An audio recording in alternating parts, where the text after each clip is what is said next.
From a young age, I was told credit cards are bad. It wasn't until I was older that I realized that credit cards can be bad, but they can also be great. Today, we'll go over why credit cards can be bad, how to make credit cards great, and some basic benefits included in most credit cards. Why are credit cards bad? Well, according to Bankrate, 49% of Americans carried credit card debt from month to month, thus causing them to make massive interest rate charges, building a bad habit, and possibly taking on some huge hits to their credit. In March of 2024, the average credit card APR, or annual percentage rate, is 24.37%. This is not a low rate. Carrying a balance gives your credit card company the right to charge you interest, thus making them money simply because you didn't pay off your balance in full. That means if you carry a $1,000 balance on your credit card every month, at the end of the year, your credit card company has now made $243.70 off of you. If you carried a $10,000 balance on your credit card, well, now your credit card company made $2,437 off of you, just simply because you didn't pay your balance in full.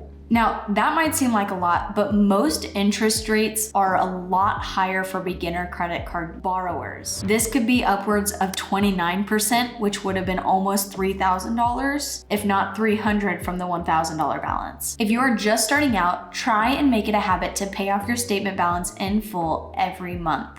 If you don't do this, it could turn into a dark, scary hole that you get stuck in and you don't know how to get out of. It could take many years, several months on top of that, to get out of that. Last, if you're not making at least your minimum payment, you are receiving no payment marks on your credit report, meaning that you've missed a payment. If you can't pay your statement balance in full, at minimum, make the minimum payment. And if you can, provide more than the minimum payment so that you're not paying so much in interest. Payment history is 35% of your credit score, and it makes up a large portion of it. So make sure you're at least making your minimum. Not only that, but if you miss a payment, credit card companies can issue you a late payment fee, which are upwards of $32, meaning on top of the interest that you're paying every month, now you also have to pay an additional $32 to your credit card company simply because you missed a payment. So how do you make credit cards great? Making credit cards work for you is one of the best things that you can do in your credit journey. It's not only going to help your score, but it's going to give you additional benefits that you might not have had before. With proper use, as long as you don't fall into the traps the credit card companies have laid out for you, you are going to succeed. So to make your credit cards great, this is what you need to do. First, stop spending so much on your credit cards. A general rule of thumb is to keep your spending below 10% of your total credit limit. This means if you have a $1,000 credit limit, keep your spending below $100. If you'd like, you can even spend lower than that, and it's just going to benefit you more in the long run. A good way to keep your utilization low on a credit card, if you already have Netflix, Hulu, Disney Plus, a phone bill, your internet payment, set up an automatic payment for that subscription to your credit card, and then set up an automatic payment from your bank account to the credit card to pay the credit card statement balance in full. This is automatically going to maneuver your money for you. Those things can go directly to your credit card, gain you benefits, and keep your credit score high while automatically being paid off every month, and you don't have to worry about it anymore. Number two, make sure that the credit cards that you apply to have benefits. Several credit cards have benefits, but not all of them do. And make sure that these benefits are benefits that are going to portray to you. So if you like traveling, try and find one that has traveling points. If you like cash back on your spending, find a credit card that has cash back on your spending. Credit card companies set these benefits up in hopes that you'll fall into their trap, but you're not going to fall into their trap because you're not going to spend more than what you have. If you don't have money in the bank, you don't spend the money. Several credit card companies also offer benefits that directly portray to certain things. Don't go out of your way to purchase something to get the benefit if it's not something you were already buying. So if you're going to the grocery store to get groceries and your credit card company offers 8% cash back on groceries, then go buy your groceries with the credit card and just make sure that you pay back your statement balance in full at the end of the month. Third, you need to make sure that you have a credit card that works for you. There are several credit cards out there that you can have, and you just need to make sure that it works for what you're looking for. So some things to look for: does it have an annual fee? What's the APR?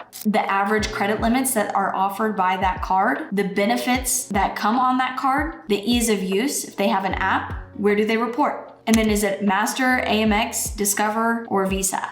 Because not all places accept those. All right, so basic benefits that are included in most credit cards.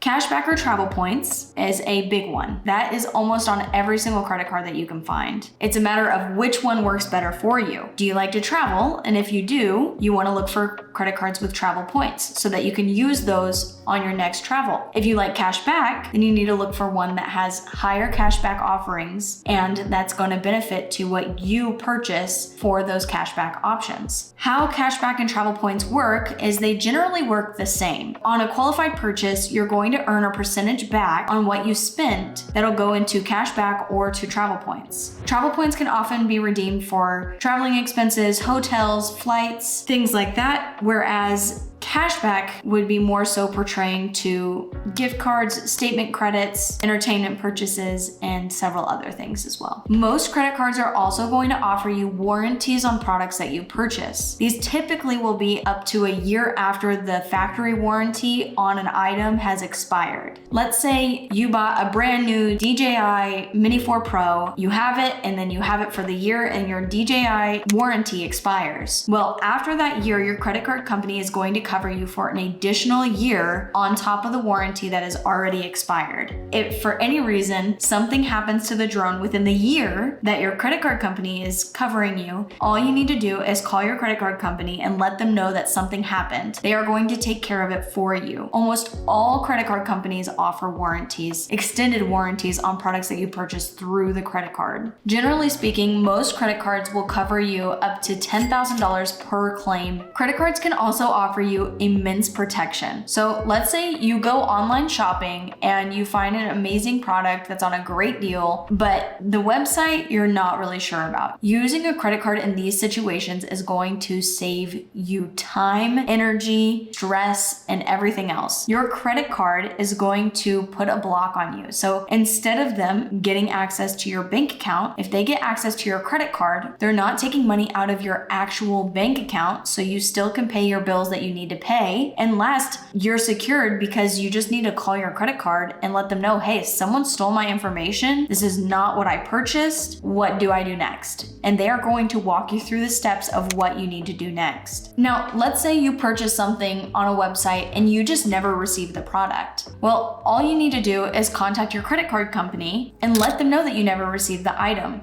They are going to contact the company that you purchased it from, and they are going to get it sorted out for you. They are like your own advocate. They will talk to the company, they will figure everything out for you. You just have to call the credit card company itself. Now that you have a general idea on credit cards, here's some good options that might work specific for you right here. All right.